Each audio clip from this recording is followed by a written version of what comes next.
दररोज कोट्यावधी रुपयाच्या इंधनाची बचत होणार आहे, त्यामुळे प्रदूषण कमी होणार आहे आणि लोकांचा वेळ देखील वाचणार आहे। पण या प्रकल्पाच्या संदर्भात काही गोष्टी या ठिकाणी सांगणं अत्यंत महत्त्वाचं आहे आणि विशेषतः गेल्या सरकारांमध्ये आणि या सरकारांमध्ये, महायुतीच्या सरकारांमध्ये काय फरक आहे हे मला आपल्याला सांगायचं आहे।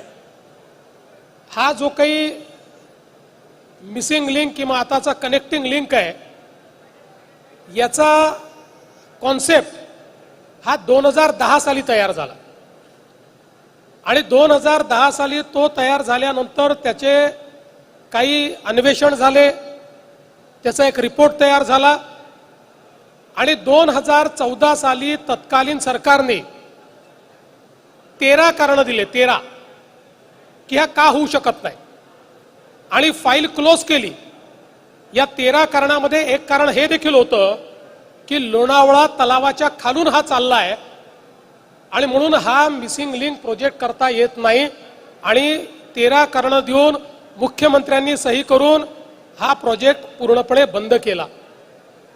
महायुतीचं आमचं सरकार आल्यानंतर मला आठवतं की मोपलवार होते आणि आनंद कुलकर्णी होते।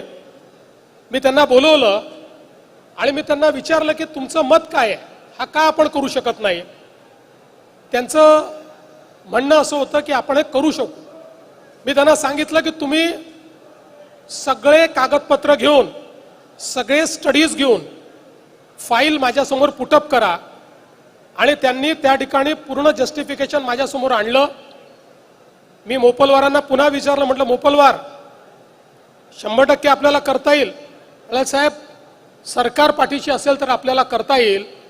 आणि डिसेंबर 15ला जुन्या सरकारचा निर्णय ओव्हररूल करून आमच्या सरकारने हा निर्णय केला की आम्ही मिसिंग लिंक करणार आणि मी आणि शिंदे साहेब मंत्री होते, आम्ही या ठिकाणी मिसिंग लिंकचं जे काम आहे हे काम त्या ठिकाणी सुरू केलं।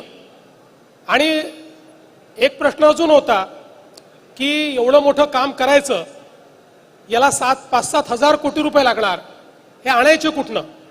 त्यावेळेस मी सांगितलं की हा सेल्फ फायनान्स केला पाहिजे आणि मग हा निर्णय आम्ही केला की याची सगळी इक्विटी ही मुंबई पुणे एक्सप्रेसवेच्या टोलमधनं आपल्याला मिळू शकते। त्यामुळे तिथनं जर इक्विटी आपण घेतली तर आपल्याला कुठल्याही नव्याने काही करण्याची आवश्यकता पडणार नाही, आपण त्याच्यातनंच डेट सर्व्हिसिंग करू शकू आणि सेल्फ फायनान्स पद्धतीनं आपण हा पूल करू शकू आणि म्हणून त्या पद्धतीनं आपण याचं काम जे आहे हे काम केलं। हे एक इंजिनिअरिंग चॅलेंज होतं।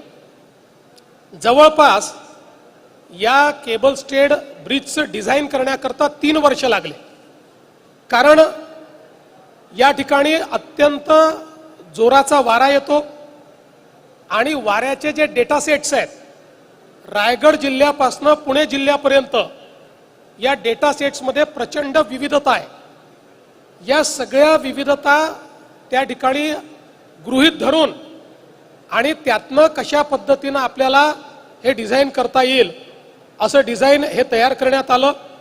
आणि मग निसर्ग चक्रीवादळ आपल्याला माहिती आहे, ज्यांनी आपल्याकडे भरपूर तबाही केली, त्याचा वेग जो होता तो ताशी 130 किलोमीटर ते 155 किलोमीटर होता। आता जो आपण केबल स्टेड ब्रिज तयार केला, वायाडक्ट तयार केलाय, तो 240 किलोमीटर प्रति तास इतक्या वाऱ्याला त्या ठिकाणी रेजिस्ट करू शकतो। त्यामुळे निसर्ग जो काही चक्रीवादळ आहे त्याच्या 1.25 पट जरी वेगाने या ठिकाणी वारा वाहिला तरी देखील या पुलाला काही होणार नाही, अशा पद्धतीनं हे केलंय। प्रति सेकंद 70 मीटर ही जरी स्पीड असली वाऱ्याची तरीही इथे काही होणार नाही। या संपूर्ण पद्धतीला विंड टनेल मॉडेलिंग म्हणतात।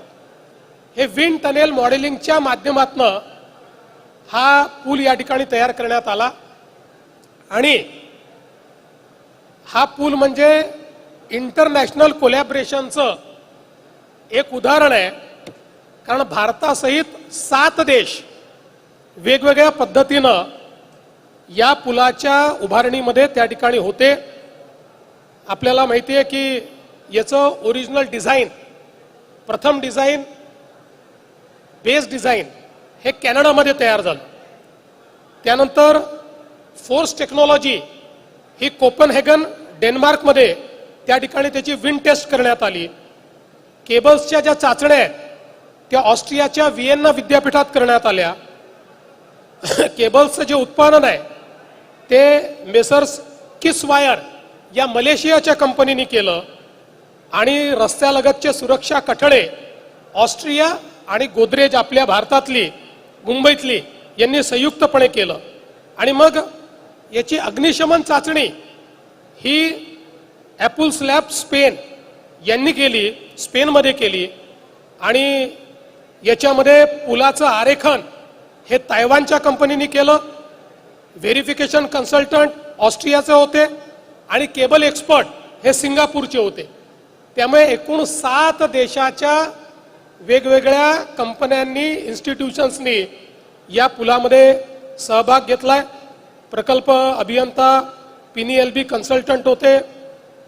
विकॉन लिमिटेडनी